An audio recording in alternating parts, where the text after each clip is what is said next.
The red lights flashed across Station Omega-7 as the prison transport ship docked. Warden Kexter watched through his office window as the guards dragged another prisoner down the metal corridor. This one was different from the usual criminals they received. This one was human. Captain Marcus Chen stumbled as the energy restraints around his wrists sparked. His brown hair was messy and his clothes were torn, but his dark eyes still held that dangerous look that made the alien guards nervous.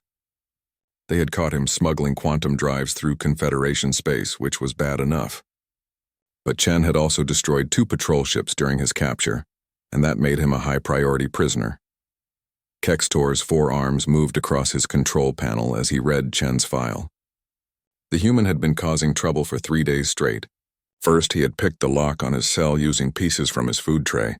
Then he had rewired the lighting system to send messages in some human code. Yesterday, he had somehow turned his water dispenser into a small explosive device. The Vrex warden's scaled head tilted as he considered the problem. Humans were new to the galaxy, and the Confederation still did not understand them very well. Most species followed simple rules when captured. They either became scared and obeyed orders, or they became angry and fought until they were too tired to continue. Humans seemed to do neither. "Sir," said Deputy Warden Yilla, her insect-like voice clicking through the translator. "The human has escaped from his cell again." Kextor's eyes narrowed. "Again how?" "He used the cleaning robot's spare parts to make some kind of tool. Security found him in the ventilation system above level 7. This was becoming ridiculous. The station held some of the most dangerous criminals in the galaxy, but none of them caused as much trouble as this one human. Kextor had dealt with Sorok assassins, hive mind terrorists, and even a few depth-dweller pirates. They all eventually learned to follow the rules. "Increase security around his cell," Kextor ordered. "Sir, we have already done that twice. The human just finds new ways to cause problems. Yesterday, he convinced 3 other prisoners to start a food fight by telling them jokes." Kextor's tail twitched with annoyance. The station's AI system beeped, drawing his attention to the main screen. "Warden," the AI's calm voice said, "I have a suggestion for managing the human prisoner." "What is it?" "Based on human psychology files, this species fears isolation and dangerous predators. I recommend placing the human in cell block X with prisoner designation Z7749. Kextor paused. 7749 was Zexai, a Kitharan warrior who had destroyed an entire Confederation patrol fleet in a violent rage. The Kitharans were the perfect hunters with sharp claws, powerful muscles, and minds built for killing. Zexai had been in solitary confinement for 2 years because no other prisoner could survive being near him. "The Kitharan will kill the human," Yilla said, her antenna twitching nervously. "Not immediately," the AI replied. "Kitharans prefer to break their prey mentally before killing them. The human will become too frightened to cause trouble. After a few days of terror, he will be ready for questioning." Kextor considered this. The AI was usually correct about these things. It had studied thousands of different species and their reactions to stress. Humans were supposed to be pack animals who needed social contact to stay mentally healthy. Putting Chen alone with a perfect predator should break his spirit completely. Very well, Kextor decided. Move the human to cell block X, but monitor them closely. I want to know the moment the human becomes cooperative. 20 minutes later, the guards dragged Chen through the heavily secured doors of cell block X. The corridor was darker here, and the air felt colder. This section was designed for the most dangerous prisoners, the ones who could not be placed with anyone else. Chen's cell was larger than his previous one, but it felt more frightening. The walls were made of thick metal and there were no windows. The only light came from strips in the ceiling that gave everything a dim, shadowy look. "Enjoy your new roommate, human," one of the guards said with a nasty laugh. "Try not to die too quickly." The guards left and Chen heard the heavy locks engaging. He looked around the cell and noticed another door on the far side. That must be where his roommate was kept. Chen had heard the guards talking about some kind of dangerous predator, but they had not given him many details. Chen sat down on the simple metal bed and waited. He was not afraid exactly, but he was curious. In his years as a smuggler, he had met many different alien species. Some were friendly, some were hostile, and some were just strange. But he had learned that most problems could be solved by talking to people and finding common ground. The inner door hissed open, and something stepped into the main cell area. Chen's first thought was that someone had crossed a panther with a dragon and given it intelligence. The creature stood nearly 7 feet tall, with sleek black fur that seemed to absorb light. Its eyes were bright yellow and focused on Chen with the intensity of a perfect hunter. HFY moved like flowing water, each step silent and controlled. His claws were retracted, but Chen could see the slight bulges where they hid under the fur. The Kithaeron's head tilted as he studied the human, and Chen got the feeling he was being examined like a piece of meat. In the security office, Kextor and his staff watched through hidden cameras. They expected to see Chen panic, maybe try to hide in a corner or beg for mercy. Instead, the human simply sat on his bed and looked back at the predator. "Interesting," Chen said, his voice calm and conversational. "Nice as hell. Bet the rent's murder." HFY paused. In all his years of imprisonment, no prey had ever spoken to him like that. Usually, other prisoners either tried to fight him or became too scared to move. This human seemed to be making some kind of joke. "You are not afraid," HFY said, his voice deep and rumbling like distant thunder. "Should I be?" Chen asked. "I mean, you're definitely impressive, and those claws look like they could open a can from across the room. But you're also stuck in here just like me, so either we're going to kill each other, or we're going to have to get along." This was not how the encounter was supposed to go. HFY had broken dozens of prisoners just by staring at them. His reputation as a perfect killer usually made other species submit immediately, but this human was treating him like an equal, not like a monster to be feared. In the security office, Kextor's tail was twitching faster. "Why is the human not afraid?" "Maybe humans are too stupid to recognize danger," Yilla suggested, but the AI was analyzing Chen's vital signs. The human's heart rate is elevated, but within normal parameters for alertness, not panic. His body language suggests curiosity rather than fear. Back in the cell, Chen was still talking. "So what's your story?" "I'm Marcus Chen, by the way. I was smuggling quantum drives when these guys caught me. Not my best work, honestly, but sometimes you get unlucky." HFY found himself responding almost without thinking. "I am called HFY. I destroyed ships that carried weapons to kill innocent families." "Really? Well, that doesn't sound like the crime of a mindless killer. Sounds more like someone with principles." For the first time in years, HFY felt something other than anger or boredom. This human was genuinely interested in his story, not afraid of his reputation. It was a strange feeling, and HFY was not sure what to do with it. The guards watched in growing confusion as their perfect weapon sat down across from the human and began to talk. 3 days had passed since Chen was moved to Cell Block X, and Warden Kextor was getting angry. Every morning he checked the security reports, expecting to read that the human had finally broken down and begged for mercy. Instead, the reports described conversations, shared meals, and what looked like friendly discussions between natural enemies. "This is impossible," Kextor muttered, watching the live feed from the cell. Chen and HFY were sitting across from each other, and the human was telling some kind of story that made the Kithaeron's ears twitch with what looked like amusement. "The human should be catatonic with fear by now," Deputy Warden Yilla said, her antenna clicking nervously. The AI predicted complete psychological breakdown within 48 hours. On the screen, Chen was using his hands to act out something dramatic, while HFY watched with obvious interest. The Kithaeron was supposed to be a killing machine, not an audience for human entertainment.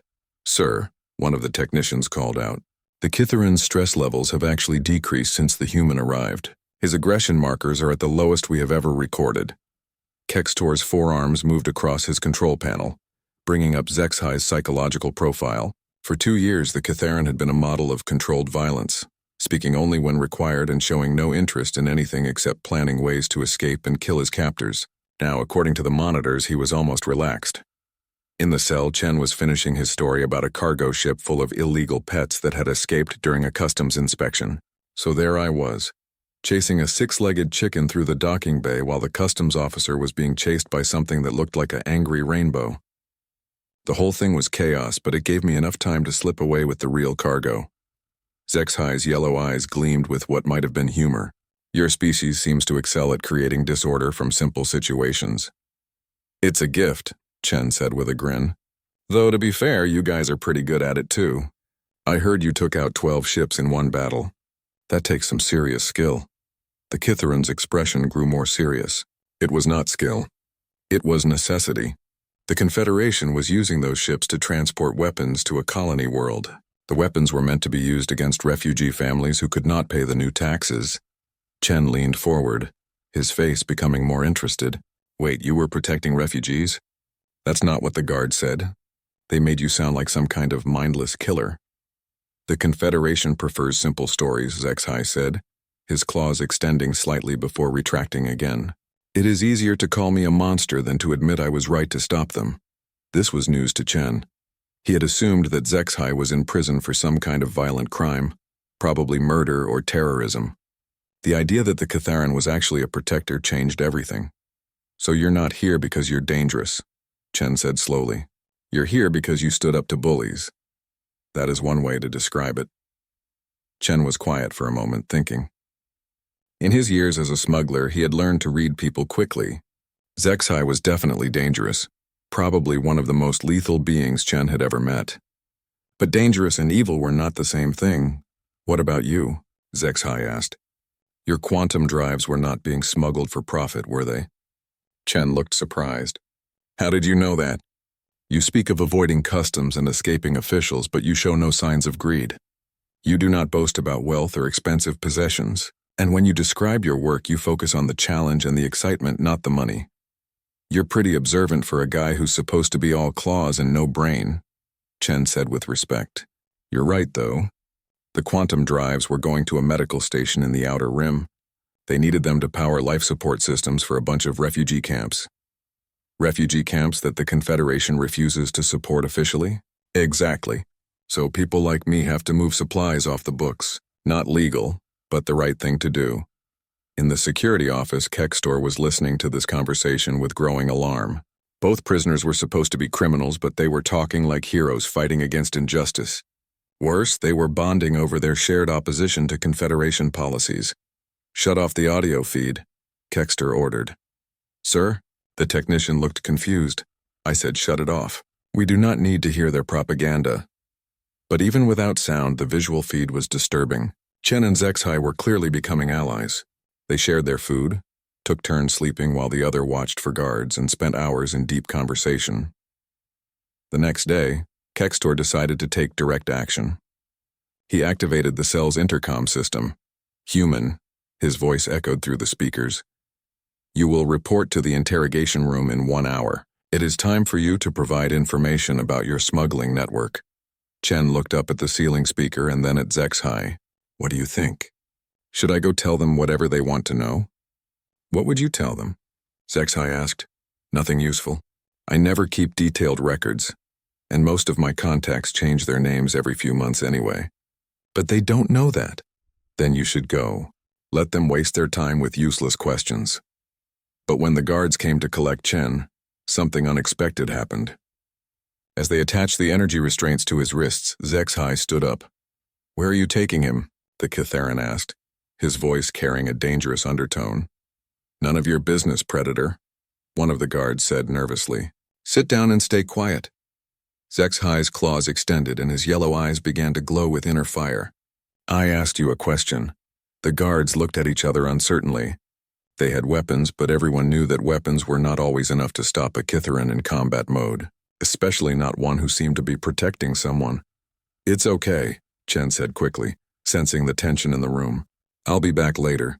Try not to redecorate while I'm gone. HFY looked at Chen for a long moment, then slowly retracted his claws. Be careful, Marcus Chen. Not everyone in this place can be trusted. As the guards led Chen away, he called back. Same to you, HFY. And thanks for caring. In the security office, Kextor watched this exchange with growing worry. The Catharan had just displayed protective behavior toward a member of another species. This was something that was supposed to be impossible according to every psychological profile they had.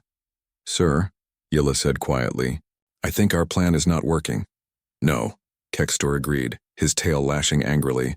It is not working at all. The human is supposed to be broken by fear, not making friends with our most dangerous prisoner. What should we do?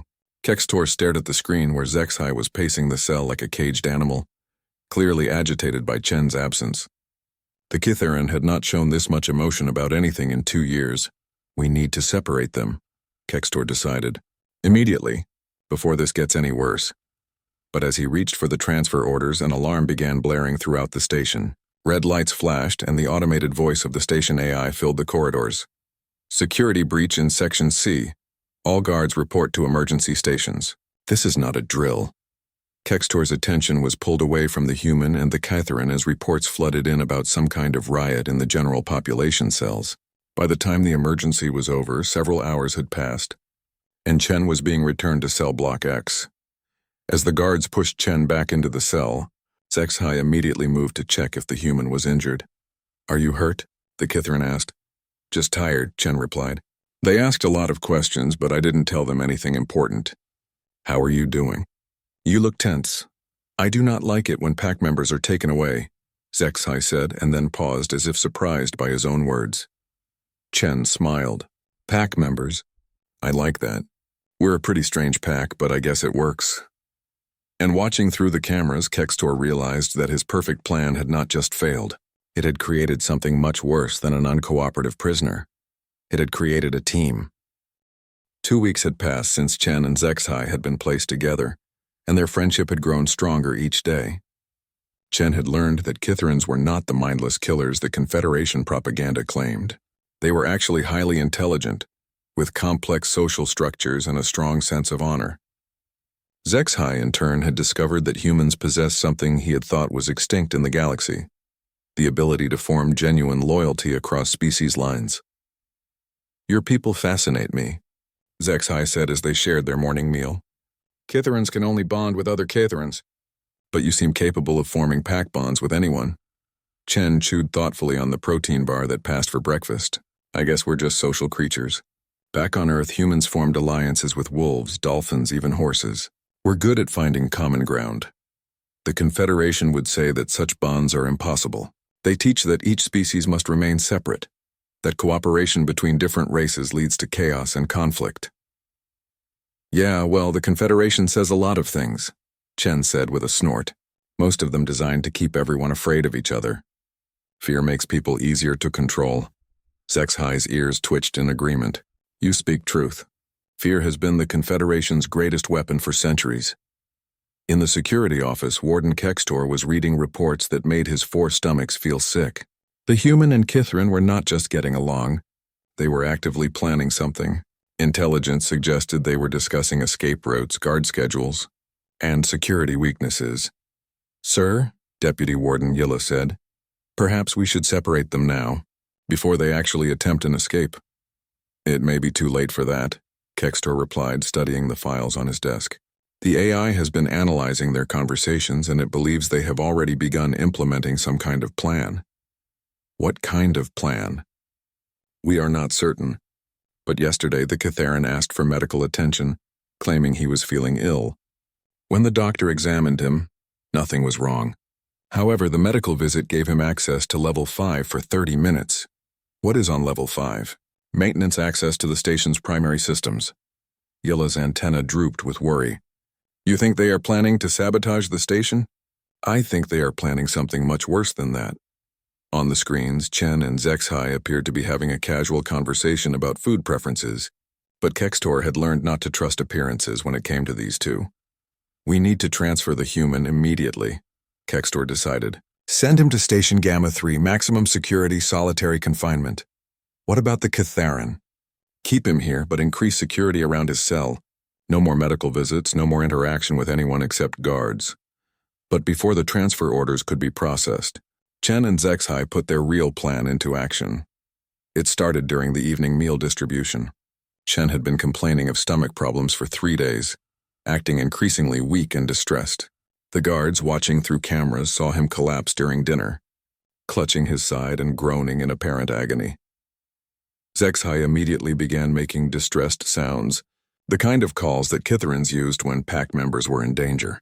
The noise was loud enough to be heard throughout Cell Block X, and it triggered automatic emergency protocols. "Medical emergency in Cell X7, the station AI announced. "Medical team respond immediately." Dr. Felix, the station's chief medical officer, arrived with 2 guards and a portable scanner.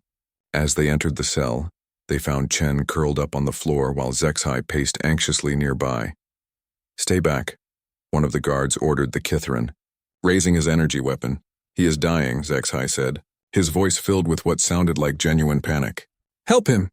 Dr. Felix, a compassionate healer-class alien, immediately began scanning Chen. The readings showed elevated stress hormones and irregular brain activity, consistent with severe illness or poisoning. We need to get him to the medical bay, Dr. Felix said. Quickly! As they loaded Chen onto a medical stretcher, Zexai grabbed the doctor's arm with surprising gentleness. Please save him, he is important to me. I will do everything I can, Dr. Felix promised. The medical team rushed Chen out of the cell, leaving Zexai alone. The Kitharan watched them go, then sat down heavily, looking lost and worried. In the security office, Kextor observed this scene with mixed feelings. Part of him was satisfied that the troublesome human might finally be neutralized by illness. But another part was disturbed by the obvious emotional bond between the prisoners. Keep close watch on the Kitharan, he ordered, and get me a full report on the human's condition as soon as possible. In the medical bay, Dr. Felix worked frantically to diagnose Chen's condition. The human was conscious but seemed delirious, mumbling about quantum resonance patterns and cascade failures. The scanner readings were confusing, showing symptoms that did not match any known illness. Doctor, one of the medical assistants said, his vital signs are stabilizing. Good, run a full spectrum analysis of his blood chemistry, and check for any unknown toxins or... That was when Chen opened his eyes and smiled. Sorry about this, Doc, he said, suddenly completely alert and healthy. But I really needed to get out of that cell for a while. Before anyone could react, Chen rolled off the medical table and activated a device he had hidden in his sleeve. The device, constructed from components he had slowly gathered over weeks of careful planning, sent out an electromagnetic pulse that disabled the medical bays, security systems, and communication equipment. Dr. Felix stared in shock as the guards' weapons, powered down and the emergency alarms fell silent. How did you? The doctor began. Fake illness is a classic escape technique, Chen explained as he quickly moved to the medical bay's computer terminal. The trick is making the symptoms believable enough to fool scanners. Zexai taught me some meditation techniques that let me control my stress hormones and brain activity. But why? You were being treated well in your cell. Chen's fingers flew over the computer controls as he accessed the station's database. Because this place isn't just a prison, Doc, it's a research facility. I do not understand. Look at these files, Chen said, bringing up classified documents on the screen. Prisoner psychological profiles, experimental protocols, species-specific torture techniques. The Confederation isn't just locking people up here. They're studying how to break different alien races. Dr. Felix looked at the data with growing horror. The files detailed systematic psychological experiments designed to find the most effective ways to destroy the will and identity of various species. There were sections on Sorok pain tolerance, hive mind group dissolution techniques, and even healer-class empathy overload protocols. This is monstrous, Dr. Felix whispered. Yeah, and it gets worse, Chen said, continuing to download files. Look at this section here. They're planning to use their research to break entire civilizations. They want to conquer worlds without firing a shot, just by destroying people's ability to resist. But surely the Confederation Council does not know about this. Chen looked at him with sad eyes. Doc, these orders are signed by 3 different council members. This isn't some rogue operation. This is official policy. The medical bay door suddenly burst open and security guards rushed in with weapons ready. But they found the room empty except for Dr. Felix, who was still staring at the computer screen in shock. Chen had vanished, along with several portable data storage devices and a selection of medical equipment. Back in Cell Block X, Zexai was lying on his bed, apparently sleeping. The guards assumed he was grieving for his human friend, who they believed was either dead or dying in the medical bay. They did not notice the small device hidden under Zexai's bedding, or the fact that the Kithran's breathing pattern indicated he was actually wide awake and listening to something through a tiny earpiece. Phase 1 complete, Chen's voice whispered through the improvised communication device. I've got the data we need and I've found something else. There are a lot more prisoners in this place than they told us about. Political prisoners mostly. People who spoke out against the Confederation. Where are you now? Zexai asked quietly. Maintenance tunnel below level 3. But here's the thing, my friend. I don't think we should just escape. I think we should take this whole place down and take everyone with us. Zexai's eyes opened, glowing yellow in the dim light of the cell. That is a dangerous plan, Marcus Chen. Yeah, but it's the right thing to do.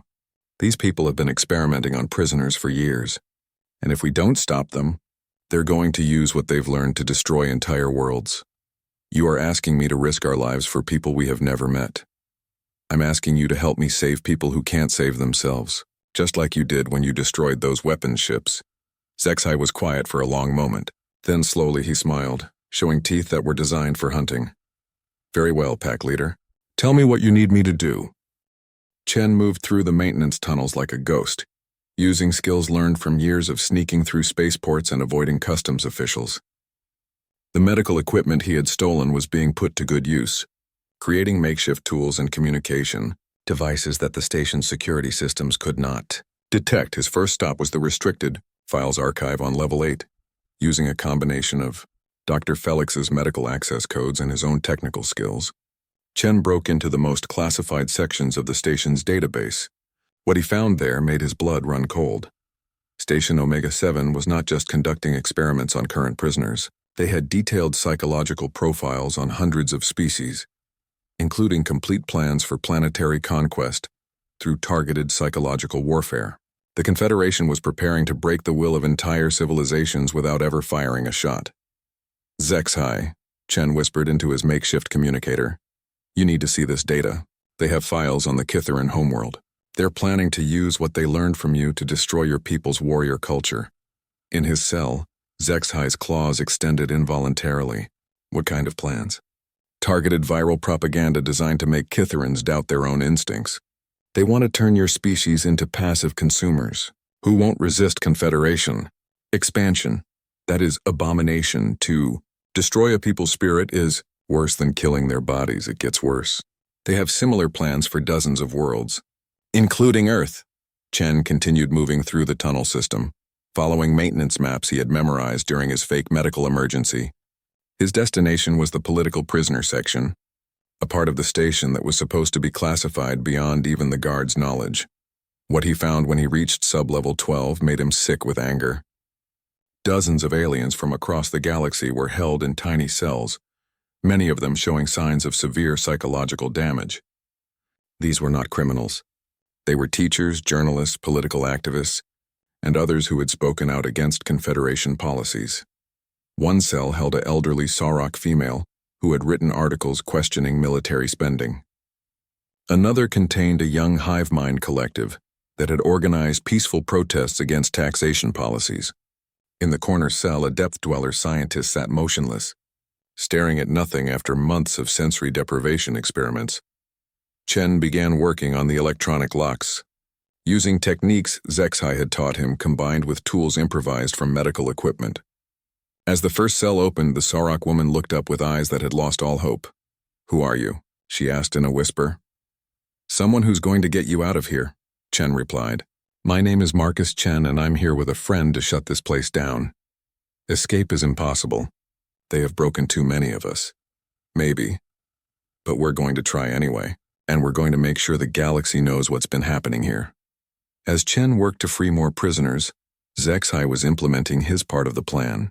The Kitharan had spent 2 years learning every detail of Cell Block X's security systems, and now he was putting that knowledge to use.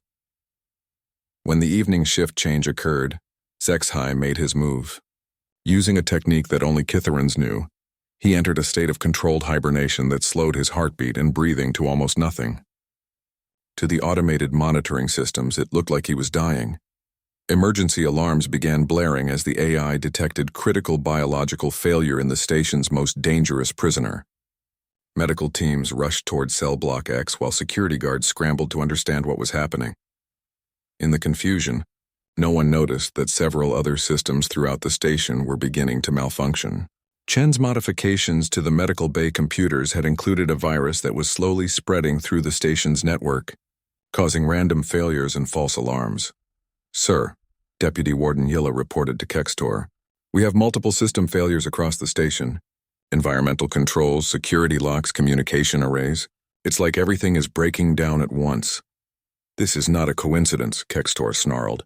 The human is behind this. Find him. But Chen was no longer hiding.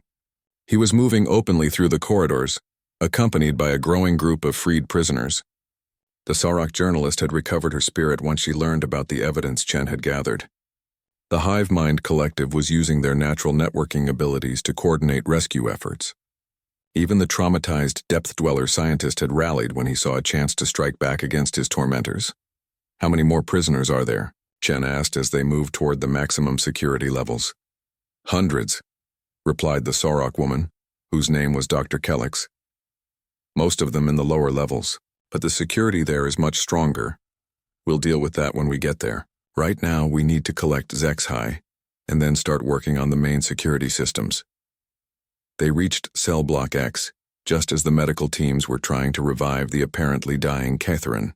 When the cell door opened and Chen walked in with a group of freed prisoners, the guard's shot gave Zexhai the opening he needed. The Catherine exploded into motion, moving faster than the eye could follow.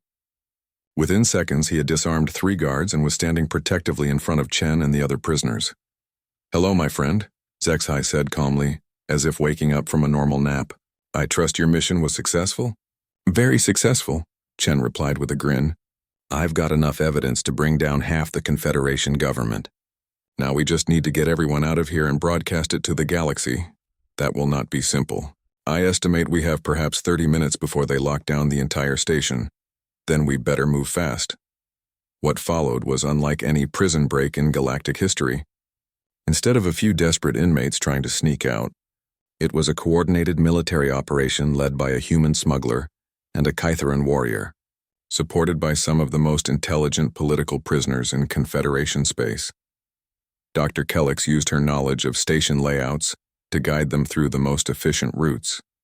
The Hive Mind Collective coordinated multiple teams simultaneously, allowing them to free prisoners from several levels at once.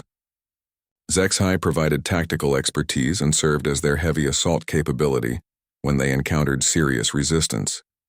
But it was Chen who provided the most important element: leadership that transcended species barriers. Somehow, the human had the ability to make aliens from dozens of different worlds work together, as if they had been allies for years.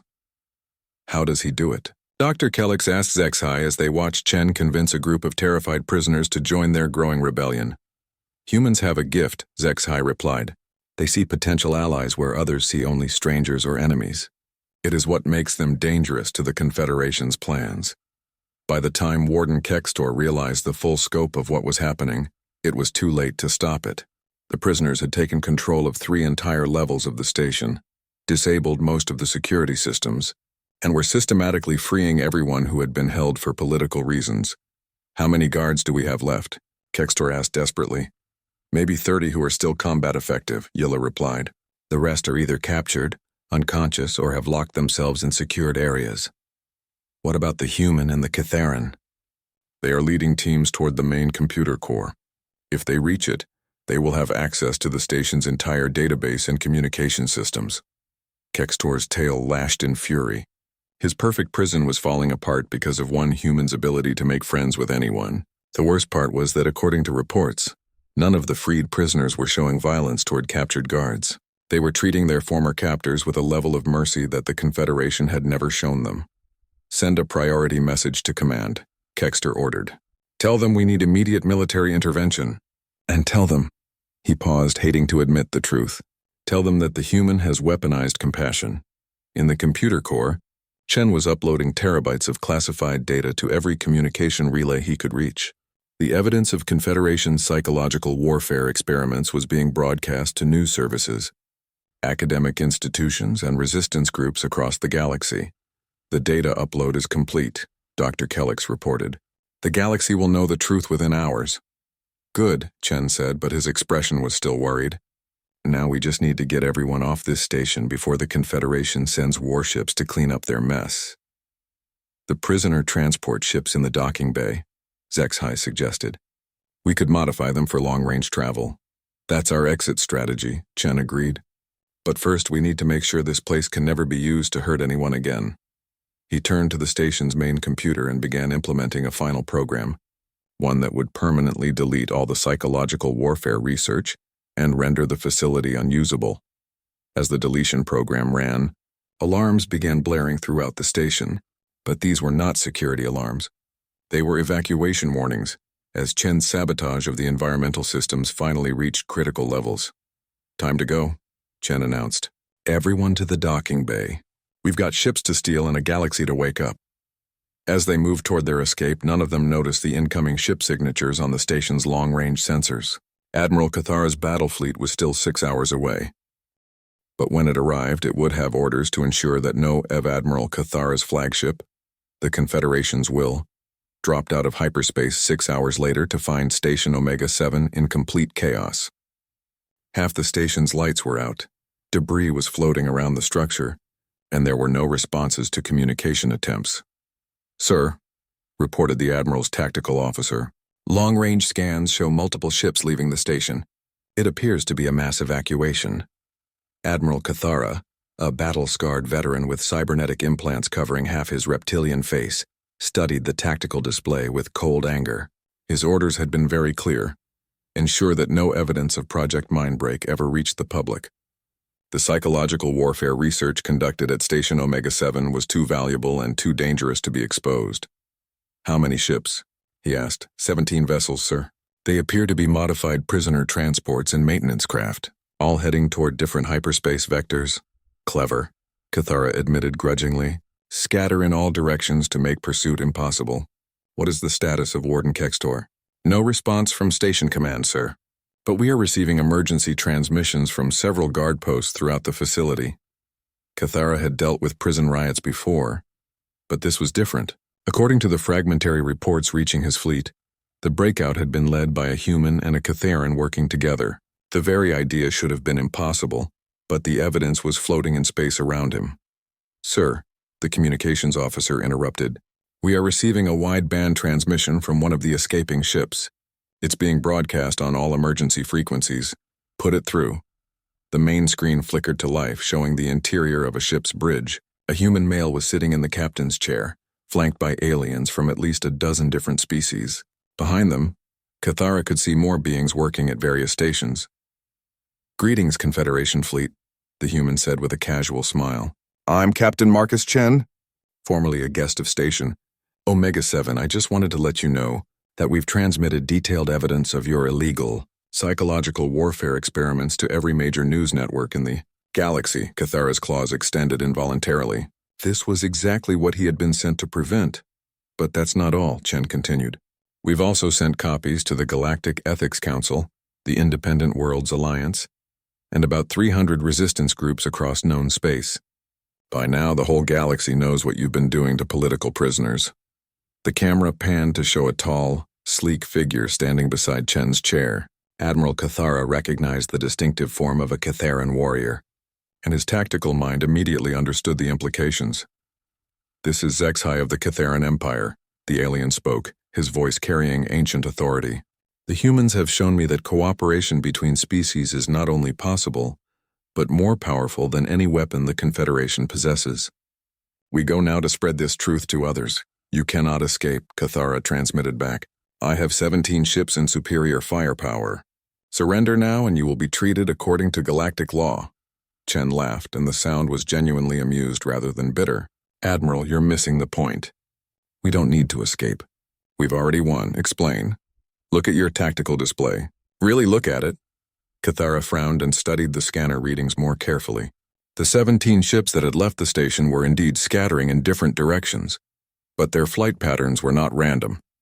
They were moving toward specific destinations, major trade routes, communication hubs, population centers. "You see it now, don't you?" Chen said. "We're not running away. We're spreading out. Every one of those ships is carrying freed political prisoners who are going home to tell their people what the Confederation has been doing. And we're carrying proof. Even if you manage to spread your propaganda," Cathara replied, "the Confederation Council will simply deny the accusations. They will claim the evidence is fabricated." "Maybe," Chen agreed, "but that's going to be hard to do when we've got Dr. Felix, your own chief medical officer, ready to testify about everything he saw. Plus about 200 other witnesses who can describe the experiments in detail." The camera moved to show Dr. Felix, who looked directly at Admiral Cathara with eyes full of shame and determination. "Admiral," the doctor said, "I have spent 3 years participating in the torture of innocent beings. I thought I was serving a greater good, but these prisoners have shown me the truth. I will spend the rest of my life trying to make amends. Cathara felt a cold certainty settling in his chest. The mission had already failed. Even if he destroyed every escaping ship, the evidence was already spreading across the galaxy. Within days, there would be uprisings on dozens of worlds as people learned what the Confederation had been planning for them. You realize, Cathara said slowly, that I cannot allow you to live. You have made yourselves enemies of galactic order. No, said a new voice, and the camera turned to show Warden Kextor. The former station commander looked exhausted and defeated, but he was sitting among the escaped prisoners with something that might have been relief on his alien features. We have made ourselves enemies of tyranny. Kextor continued. There is a difference, Admiral. I spent years believing that the Confederation represented order and stability. But watching these beings work together, seeing what they accomplished through cooperation instead of force, I understand now that we were the ones bringing chaos to the galaxy. Cathara stared at the screen in shock. Kextor had been one of the most loyal officers in the Confederation fleet. If even he had been turned by the humans' influence, Sir, the tactical officer reported, the escaping ships are beginning to jump to hyperspace. If we are going to pursue them, we need to decide quickly. Cathara looked at the display, watching as ship after ship vanished into the safety of faster-than-light travel. He could chase some of them, maybe even destroy a few, but it would not matter. The real damage had already been done, sir. Your orders? Stand down, Cathara said quietly. Let them go, sir. I said stand down. The mission is over. On the screen, Chen seemed to understand the Admiral's decision. Thank you, Admiral. For what it's worth, I think you're making the right choice. Do not mistake tactical necessity for approval, human. You have started something that will bring chaos to the galaxy. Maybe, Chen admitted, but sometimes you have to break things that are already broken before you can build something better. The transmission ended, leaving Cathara staring at a blank screen. Around him, his bridge crew waited for orders that he did not know how to give. The reports started coming in within hours. On Sauroch Prime, massive demonstrations demanding government reforms. On the Hivemind World's collective consciousness network sharing information about Confederation atrocities. On dozens of other planets, resistance groups that had been hiding in the shadows suddenly found themselves with popular support. But the most significant report came from the Kitharan Empire. The warrior clans, after hearing Zexhi's testimony about human cooperation abilities, had voted to form an alliance with the independent worlds. For the first time in galactic history, the apex predators of space were willing to work as equals with other species. 6 months later, Captain Marcus Chen stood on the bridge of his new ship, the Unlikely Alliance. The vessel was a marvel of cooperative engineering, designed by Sauroch technicians, built by hive mind workers, and powered by depth-dweller energy systems. It represented everything the Confederation had claimed was impossible. Captain, reported his first officer, we have clearance for departure. The refugee convoy is ready to move. Chen looked over at Zexhi, who was studying tactical displays at the weapons station. The Kitharan had adapted remarkably well to his role as protector rather than predator. What do you think, old friend? Chen asked. Ready for another supply run? Always, Zexhi replied, though I suspect this will be more eventful than a simple supply delivery. Our reputation tends to attract attention. Chen grinned. That's the idea. The more attention we attract, the more people see that cooperation works better than conquest. As the Unlikely Alliance moved out of dock, followed by a convoy of ships carrying supplies to refugee colonies, Chen reflected on how much had changed.